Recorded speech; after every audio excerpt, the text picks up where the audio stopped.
네, 반갑습니다. 웨이처치 송준기 목사입니다. 네, 태신자 훈련 작정 총서 이 책의 저자이기도 하죠. 먼저 이 책에 대한 간단한 소개를 드리자면요. 모든 성도들이 삶의 현장에서 직접 전도하고 직접 제자화하는 것을 돕는 책입니다. 이 책이 나오기 직전이었죠. 웨이처치 주일 예배가 진행이 됐던 때가 있었어요. 웨이처치는 이제 선교적 교회라고 부르죠. 흔히 말하는 가정교회 같은 거예요. 삶의 현장에서 직접 전도하고 제자화하는 사람들의 모임이죠. 그래서 주일 예배가 없었는데 어느 날부턴가 주일 예배를 필요로 하시는 분들이 모이시면서요. 이분들은 삶의 현장에서 이렇게 태신자로 작정되고 전도를 받고 제자화된 그룹이 아니고 그냥 이제 교회가 없어서 크리스찬인데 주일 예배로 바로 찾아오시는 분들이 대거 생겼던 적이 있었어요. 요때 사용했던 책입니다. 나는 크리스찬인데 이제 교회 생활을 어떻게 해야 되냐, 이 교회에서는 어떻게 내가 신앙생활을 해야 되냐, 이런 질문이 있으신 분들을 양육하기 위해 직접 전도하고 제자화하는 것을 안내해 드리기 위해서 써서 그걸 실제로 썼던 책이죠. 네, 일단은 성경책이고요. 성경에서 교회가 무엇인가라는 질문을 가지고 창세기부터 계시록까지 훑어보면서 내린 결론을 가지고 실행적으로 도움을 주기 위해서 집필된 책이죠. 그리고 또 한 권을 들자면 끝까지 가라라는 규정에서 나온 제가 쓴 책이 있어요. 네, 그 책이 또 배경에 있습니다. 그리고 끝까지 가라 책 배경에는 이루 말할 수 없이 많은 책들이 있지요. 네, 예를 들면 교회 3.0 같은 책이 대표적인 책이고요. 오가닉 처치도 있고요. 너무 많죠. 그 포알튼 웨이도 있고요. 이거 다 제가 일일이 얘기하기가 너무 많은데요. 만약 교회 내부에서 실제 교육되는 내용을 배경으로 집필을 하셨다면 강의를 들으셨던 분들의 피드백은 어땠는지, 실제로 이 책의 내용대로 기도하고 이름을 적고 이름을 적은 걸 또 기도하고 확신이 생기면은 그걸 공동체 안에서 나누고 공동체 안에서 이제 같이 기도하고 같이 기도하는 과정에서 실제로 전도와 제자화가 이루어졌던, 그러니까 실제적인 책입니다. 실제로 실행하는 데 도움을 받았다, 이런 피드백들이 있었지요.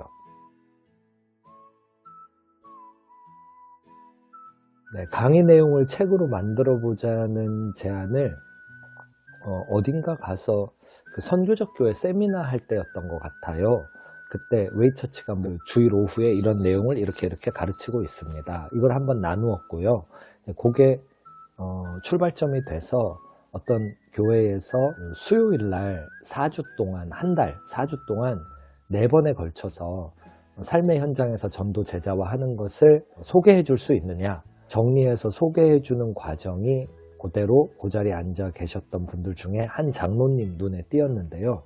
그분이 마침 출판사 관계자 분이셔서 이게 책으로 나오게 됐습니다. 제안을 받았을 때 이제 있던 내용이니까요. 그대로 공유를 했었고요. 너무 감사하게도 잘 다듬어 주시고 편집해 주시고 그리고 실제 책 모양을 갖춰 가지고 이렇게 출간을 해 주시게 됐죠.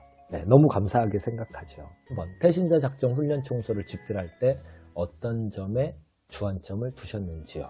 실제로 전도하고 실제로 제자화하는 걸 돕는 데 주안점을 두었습니다. 처음에 웨이처치를 시작할 때 직접 삶의 현장을 교회로 삼고 삶의 현장에서 전도와 제자화를 함으로써 모든 예수님 믿는 사람들이 삶의 현장에서 직접 교회 개척자가 되는 것을 꿈꾸며 기도하며 진행했거든요. 그 내용, 그 교육 내용이 이걸 진행하기 위해서 실제로 도움을 주는 교육 내용을 그대로 이 책에 담으면서요. 이제 기대했던 것도 똑같은 거죠. 우리가 교회를 다니면서 교회 건물 안에서만 사역하는 게 아니고 월화수목금을 삶의 현장에서 직접 본인이 교회의 개척자가 되어서 이제 삶의 현장의 교회를 세우는 것을 기대하면서 이 책을 썼습니다.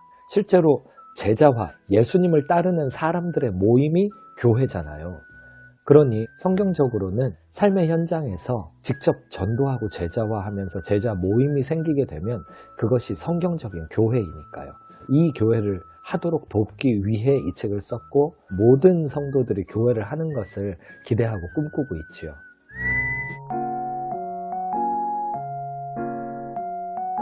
영화 반지의 제왕에서 첫 번째 봤던 영화가 기억이 나요. 그 반지 원정대 있잖아요. 저 그걸 그렇게 예로 들어볼게요. 그 반지가 교회, 형태를 갖춘 교회로 비유하고 싶어요. 이 교회를 영화상에서 이제 절대 반지를 소유하려고 하면은 그게 전쟁이 나고 이걸 소유하려고 하니까 소유한 사람들은 다 인격이 파괴되고 사람이 파괴가 되잖아요. 그 조직도 와해되고 그 리더십도 망가지고요. 이게 교회예요. 교회가 너무 능력 있다 보니까요. 이게 탐나요. 교회는 완벽히 주님의 것이어야 해요. 근데 이게 자기 부인이 뒤따라야 되고 자기 십자가 지는 일이 뒤따라야 하는 일이란 말이에요. 웨이처치는 교회의 어떤 유형적인 모습 있잖아요. 뭐 주일 예배랄지 교회 건물이랄지 교회 조직이랄지 이런 것들을 애초에 시작할 때부터 이런 걸 가지지 말자 이러면서 시작을 한 거예요. 그런 거는 필요에 따라 나중에 생기면 갖고 안 생기면 말자 이제 이런 분위기도 있었지만 핵심에 뭐가 있냐면 제자화 모임이 있는 거예요. 그러니까 교회를 만들려고 하지 말고 내가 경험한 교회를 다시 꾸리려고 하지 말고 그냥 제자화를 하자 이거예요. 그리고 제자화를 하는 사람들의 모임을 우리끼리는 교회라고 부르자 이거예요. 그러니까 제자화 모임이 그러면 뭐냐? 예수님을 따르는 제자가 출발점이 있어야 되고요. 예수님을 따르는 제자의 핵심은 날마다 기도하고 말씀 보면서 예수님으로 전부를 삼고 사는 사람이어야 돼요. 근데 이 사람이 어떻게 드러나냐? 이제 겉으로 어떻게 이걸 증명하냐? 관계, 제자와 관계 안에서요. 서로가 알아보면 그게 드러나는 거죠. 제자와 관계가 되게 중요해요. 내가 직접 전도하다 보면 그렇잖아요. 기존의 전도의 느낌은 어떤 거냐면 안 믿겠다라는 사람을 자꾸 주일 예배에 앉혀놓으려고 해요. 전도의 목적이 예수님을 싫다고 하는 사람을 계속 쫓아다니는데 목적이 있지 않아요. 전도의 목적이 아니 싫다고 하는 사람을 어떻게 해서든 1년에 한 번이라도 주일 예배에 앉혀놓는데 그 목적이 있지 않다고요. 크리스찬이 개별적으로 삶의 현장에서 그러니까 교회로 데리고 오는 게 아니고 그냥 삶의 현장 그 자리에서 본인이 전도와 제자와의 요원이 되는 걸 돕기 위해서 쓴 책이에요. 교회에서 태신자 작정이 중요한 이유는 무엇일까요? 마가복음 9장을 예로 들고 싶어요. 귀신 들린 아이의 아버지가 그러잖아요. 예수님 만난 직후에 내가 믿나이다 그러잖아요.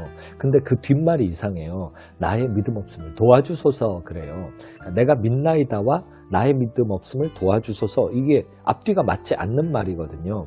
근데 예수님을 만나고 나니 내가 믿음 없음이 발견돼서 이게 회개가 되면 이런 말이 가능하죠. 내가 믿음 없었구나. 예수님 만나니까 깨달았네? 그럼 어떻게? 믿어야 되는구나. 믿게 해주세요가 아니라 내가 믿나이다. 이 의지력을 담아서 이제 선택해서 얘기하는 거예요. 내가 믿나이다. 근데 이걸 선포하는 순간 어때요? 아니 내가 믿음이 없음을 깨달아서 믿고 싶어서 믿나이다를 해놨으니 이제 믿음 없음을 예수님이 도와주셔야 될 거 아닙니까? 그래서 믿음을 넣어서 이 믿음이 없는 부족한 부분, 주님 만나고 깨닫게 된 이 부분을 주님이 좀 역사하셔서 은혜를 주셔서 도와주셔야겠습니다. 이런 의미가 들어가 있는 거죠. 태신자 작정하고 기도하고 가서 의도적으로 전도하고 같은 의미예요. 내가 예수님 만나고 보니까 죽었던 영혼이 깨어나서 살았잖아요. 이전에는 좀비 같았어요. 내가 육신의 정욕, 안목의 정욕, 이생의 자랑을 가지고 막 오만 것들을 정욕적으로 별거 다 추구해봐도 그게 좀비처럼 아무리 생사를 뜯어먹어도 계속 죽어있는 상태처럼요. 만족이 없었단 말이에요. 근데 어때요? 예수님 믿고 이 영혼이 살아나고 보니까 이 세상이 달라지지 않았어요? 이 영혼이 깨어나니까 주님이 이제 들리고 보이고 만져지는 것 같잖아요. 죽어있을 때는 성경 말씀이 뭐고 예배가 뭐고 기도가 뭐고 뭐 관심이나 있어요. 지루하기만 하고 아예 싫지. 근데 깨어나고 보니까 예배 드리고 싶고 기도하고 싶고 말씀 보고 싶고 그렇잖아요. 생명의 특징 중에 하나는 자식을 낳는 거예요. 생명의 특징. 우리는 교회로서 부름받았잖아요. 교회는 성경에서 그리스도의 신부 아닙니까? 그리스도의 신부로서 깨어나서 그리스도와 함께 연합을 하게 되면 영적 자식이 생기는 거 아니에요? 주변을 둘러봐요. 교회 생활 하다 보면 영적 자식이 누군지 잘 모르잖아요. 안 생기잖아요, 주로. 그냥 정해진 구역 안에서 정해진 사역을 하는 게 다잖아요. 이게 주말과 주중 사역이 대부분 분리돼 있단 말이에요. 그 속에서 이게 내 영혼은 깨어났는데 영적 자식이 없어. 이 허전한 것을 알 듯 모를 듯 하고 산단 말이에요. 내 생명력, 그러니까 영적 생명력을 내가 알 듯 모를 듯 하고 산단 말이에요. 근데요, 나가서 전도해 보잖아요. 그러면 이게 영혼이 깨어있는 게 뭔지 더 깨달아져요. 예수 그리스도의 거룩한 신부로서 신랑 되신 예수님과 누리는 미래의 깊이와 넓이가 달라져요.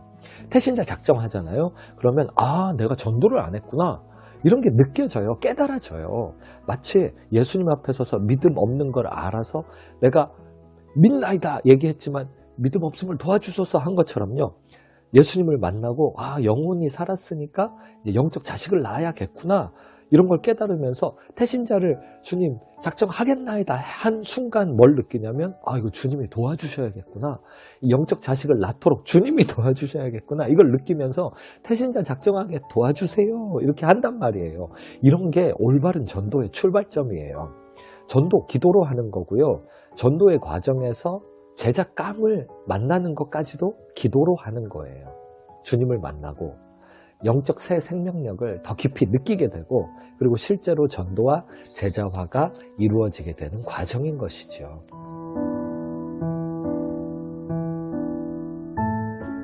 네, 권면의 말씀 딱 한 가지 떠오르는데요.